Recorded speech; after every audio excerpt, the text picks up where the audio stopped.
Hi there, I'm Rick Partlow. Welcome back to How to Write Science Fiction That Doesn't Suck. Today I wanted to talk some about something that's not strictly craft and yet is part of it, and that is planning. Not just outlining your series, but planning for when you make this a business. You need to have a realistic idea of how long it takes you to write. So if you have a deadline, you know how to meet it. Okay, so for a lot of you, you haven't reached this point yet. You're probably at the point where you're trying to finish your first novel, or maybe second or third. You don't have a contract. You are considering whether to go indie or not. But if you keep at this, at some point, you're going to have either a contract with a publisher, or you are going to have commitments through self-publishing where you have told your readers that you're going to have a book out at a certain point, or you have one on pre-order, or you have booked a cover artist or an editor or something you can't get out of, something that can't be put off, and you are going to have a deadline. Now, I know a lot of indie writers are like, oh, I don't have deadlines. But yes, you do, because if nothing else, you have readers who expect the book out at a certain point of time that you promised it, and that's a deadline of its own, which you can break that deadline, but you're going to lose people. You're going to lose readers. You're going to lose your market. It's even more important in indie than it is in trad, because in indie you're fighting against so many other writers. You're not fighting against them, but your title is competing against so many other titles when it releases that you need to keep your readers expecting your work at a certain period of time and then getting it. Okay, so say for whatever reason you have a deadline coming up. These deadlines are usually of our own making. Even the ones we have with trad publishers, they ask you, when can you get this? And you estimate, oh, this is when I can get this. I can get this in a month or 3 months or a year. Now, in indie publishing, you're not going to say a year, but so what you need to do is you need to have a realistic idea of how long it's going to take you to write this book. And that involves the craft, because you need to have a sense of how to take an outline that you've written for a book and estimate how many words that outline is going to be. That's an art form, and it's not one that I can teach you. It's one you have to figure out from the books you've already written and from experience. That's why it's another reason you talk about how your first million words are crap. It's not just, you're not just learning to write in those first million words. You're learning about yourself and how you write and how you write from an outline, how long it takes you. You're going to get faster, obviously, and you can estimate that better as you go along. But if you write an outline that's 10,000 words and 40 chapters, then you need to understand that that's probably going to be a 120,000 word novel and maybe more. And you need to have a sense of how fast you can write it to accurately estimate when you'll be done, so you can give a realistic date for that outline. Now, I have been fortunate in that I have not fallen prey to this, but I have seen through connections in the industry a lot of people, a lot of writers who tell their publisher or tell their fans and their readers or tell their editor who they booked or their cover artist, this is when I'm going to get this book done. And then, oh, I'm not done yet. I'm going to need more time. And sometimes you have that more time. Sometimes the editor will say, oh, I'm booked up for the next 6 months. And then you have to get a new editor if you're an indie. Or the cover artist will say, oh, I don't have time to make your cover now that you know what it should look like. So you're going to have to either get another cover artist or wait for me to get free again. So even if you're an indie, even if you're putting the books out yourself, you have deadlines and you have to be able to realistically estimate them. With trad publishers, it's even more important because if you are assigned to a contract for a book and you don't complete at the time it's supposed to be completed, well, your odds of getting signed for another book go down. So it's important to everybody that you have a realistic assessment of how fast you can write. Now, for me, it's simple because I write a certain number of words per day. Now, this has changed throughout my career. It started out when I was pantsing that I would write however many words the muse struck me to write. But at that point, I had no expectation of indie publishing, didn't even know what that was. And the books had not been signed by a trad publisher, so I had no reason to hurry them. That's, the first book, you can take years to write it. You can take as long as you need to. But the second book and the third, assuming that you've sold the first one, they're going to have a timeline. So as I turned from a pantser into a plotter, I got a better sense of how long the novel I was writing was going to be. Because before that, it was just as long as it was going to be. I had no idea. But when you write out a detailed outline, you can take a look at that and estimate how many words do I usually put in a chapter. For me, it's like between 2,500 and 3,000. So if I'm going to put 2,500 and 3,000 words in a chapter, and I have, say an outline that is, say, 35 chapters long, that's going to be over 100,000 word book, about 105,000. So I'm writing a 105,000 word book. How many words am I writing a day? How many words do you write a day? Do you write 1,000 words a day? Do you write 2,000 or 3,000? That's what you have to estimate. And you need to estimate on the low end. If sometimes you write 2,000 words a day and sometimes you write 3,000, then you need to get the low end and estimate based on 2,000 words a day. If you're writing a 105,000 word book and you're estimating at 2,000 words a day, that's going to be 50 some days, 52 days. So if you're giving somebody else, whether it be the fans or an editor or your publisher, an estimate of how long it's going to take you to write that book, you need to say at least 52 days, and that's if you're going to write every single day. If you're the type of person that takes weekends off, well, then you're going to have to work that out. I mean, I don't have the calendar in front of me, so I can't tell you how many days it would be, raw days, not just writing days.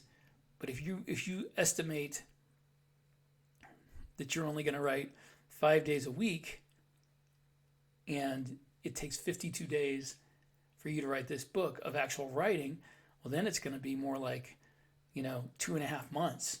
So you need, and it's hard to say to expect the unexpected, but that what your life is like. Do you have kids? Do you have emergencies that come around? Do you have to travel for work? Are there things that are going to interrupt your writing process? If nothing like that happens, if you're like me, if you live, out in the middle of nowhere and your kids are grown, that's something where you can say, yeah, I'm going to write every day. It doesn't matter. But if you have a job and a family, you're going to have to build in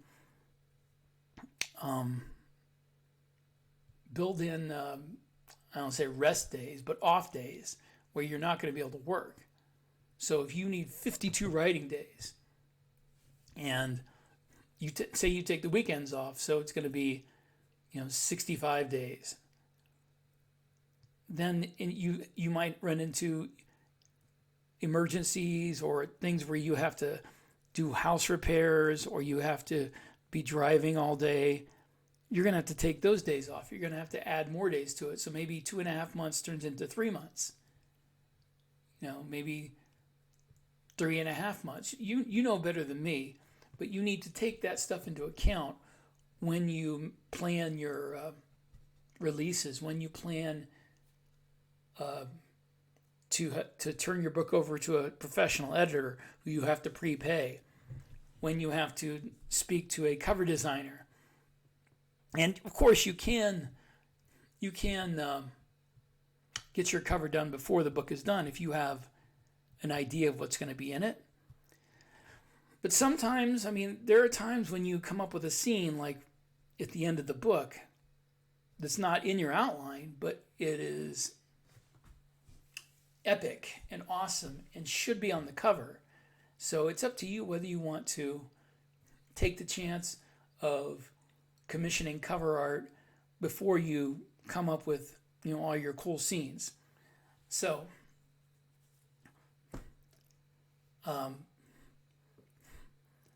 if you are writing a 100,000 word novel and you have it totally outlined and it's going to take at least this amount of time, you need to fold in all that time.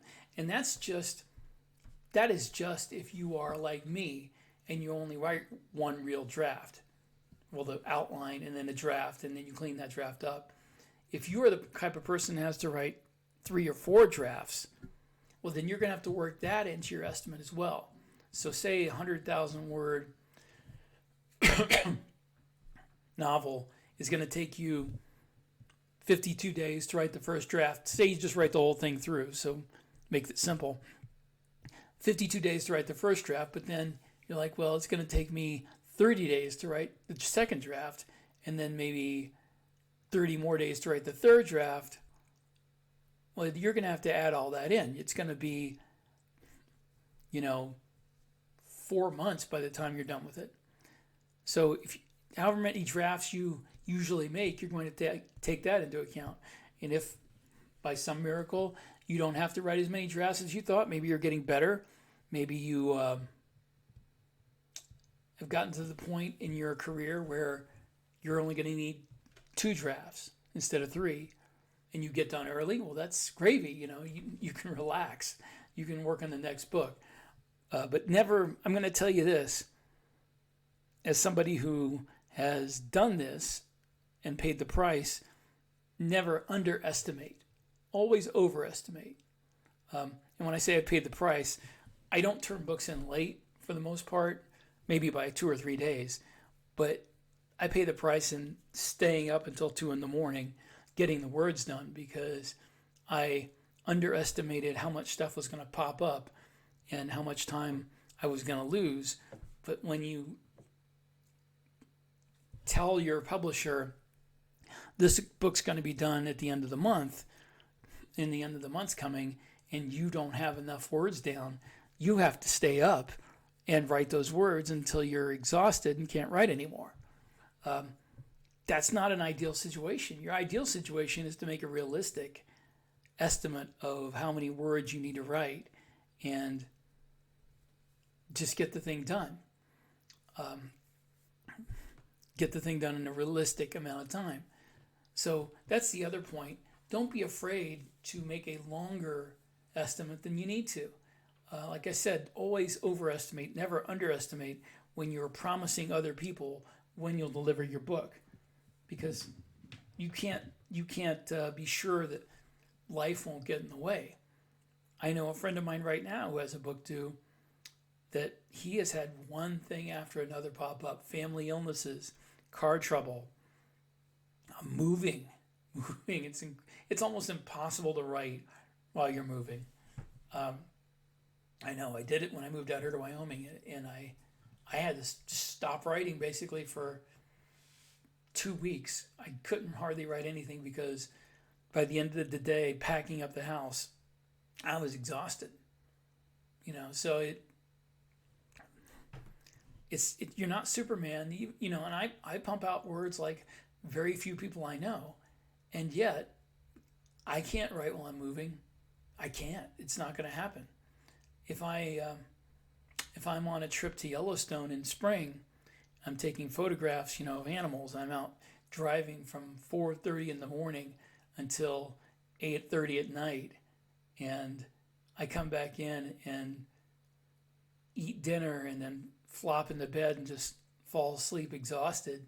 I'm not writing that day. That's why I don't ever plan to write anything while I am doing my yearly spring 2 weeks in Yellowstone, because I just don't have the energy, the mental energy. You drive all day long, like 200 or 300 miles a day, then get out, take pictures in the hot sun, get back in, drive again.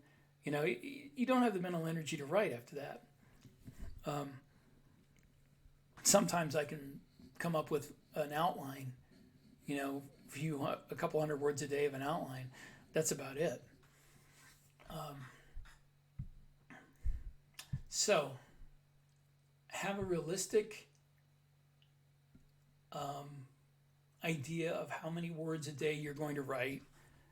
Always estimate the low end of those words if you have a variable thing. I stop at 3,000, but if you sometimes go 2,000, sometimes go 2,500, sometimes go 2,700, sometimes get to 3,000. Always estimate based on the low number.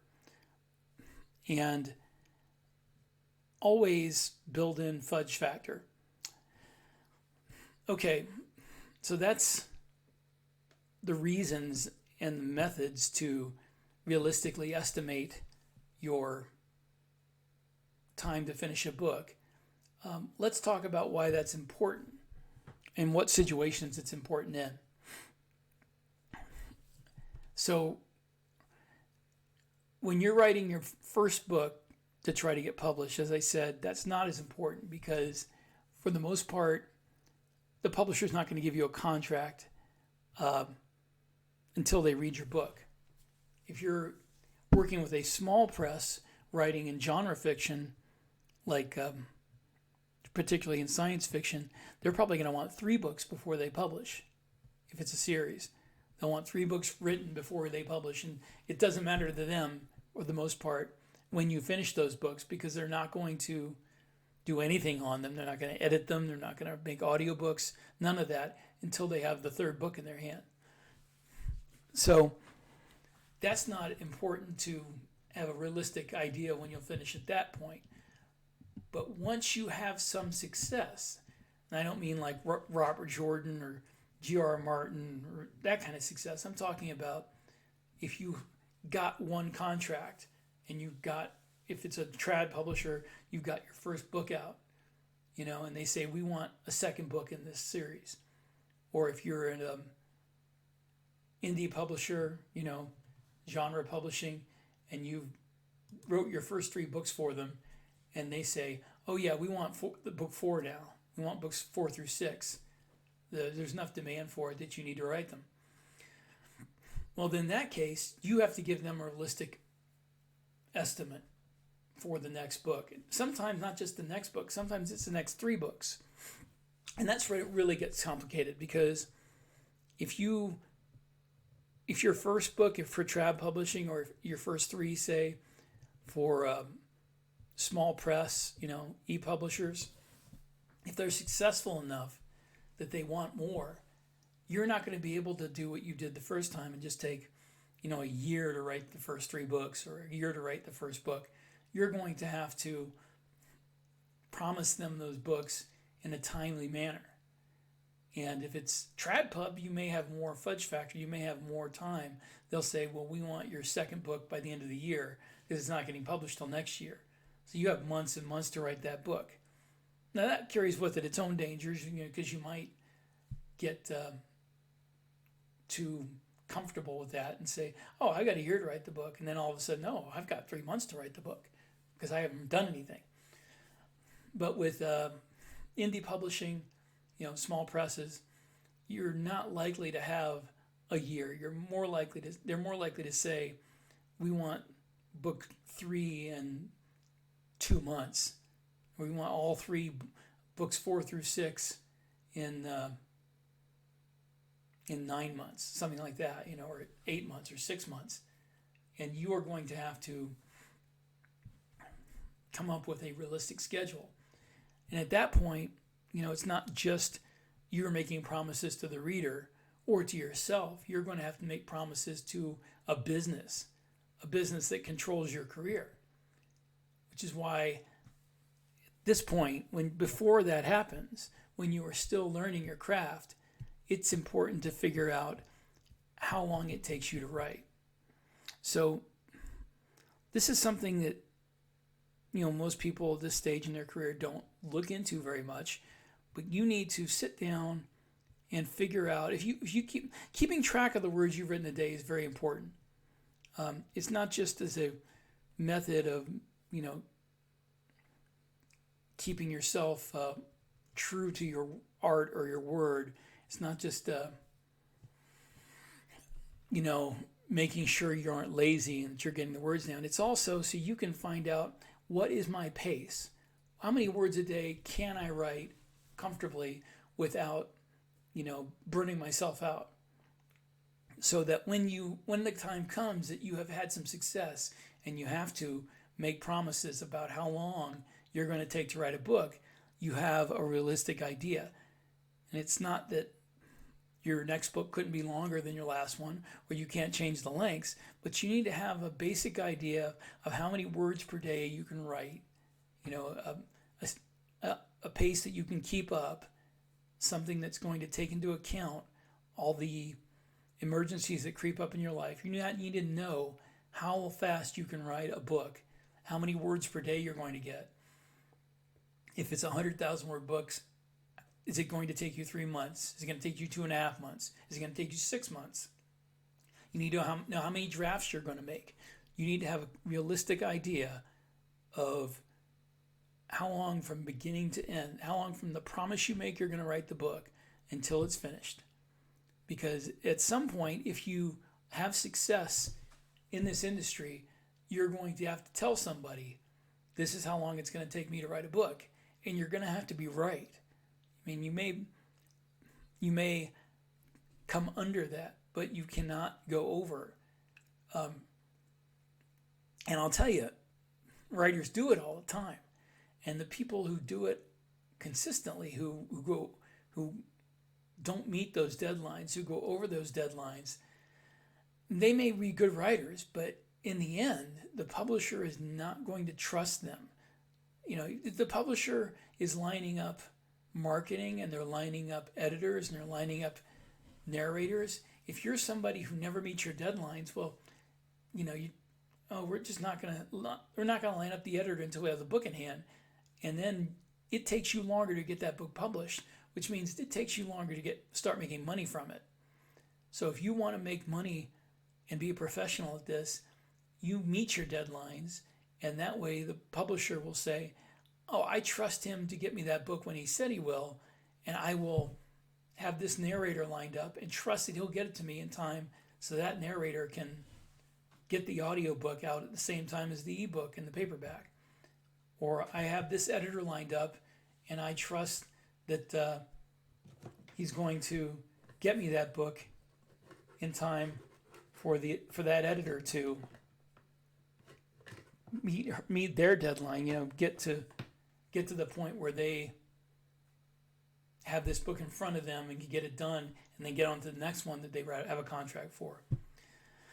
All right, so that's just something that came to me the other day. I was thinking about deadlines and what's important in your work process to meet those deadlines. I hope you enjoyed this. I hope it's not too far off from the craft conversations we usually have. It's been a little while since I made a video, and as I've said before, a lot of the problem is I'm running out of ideas to make the videos on. So if you have ideas, things you'd like to hear me talk about, go back and make sure I haven't already made a video about it, because like people kept saying, do one on outlining. I'm like, it's one of the first ones I did. Or if you think that one of the old ones wasn't long enough and you want me to go into more depth, you can tell me that too. You can get a hold of me at dutyhonorplanet487@gmail.com. And I look forward to hearing from you. As for me, we're here in Wyoming. It's my second summer, and it's really hot. And this year, it has been wet. So we actually have a lot of bugs, which I'm not a big fan of. It's usually dry here, and there aren't as many, but you gotta live with what you gotta live with. So everything's going fine here. I'm working on the first book in a new series. I'm 2/3 of the way through it, and just loving life. So if y'all want to get a hold of me, dutyhonorplanet487@gmail.com. And thanks for watching.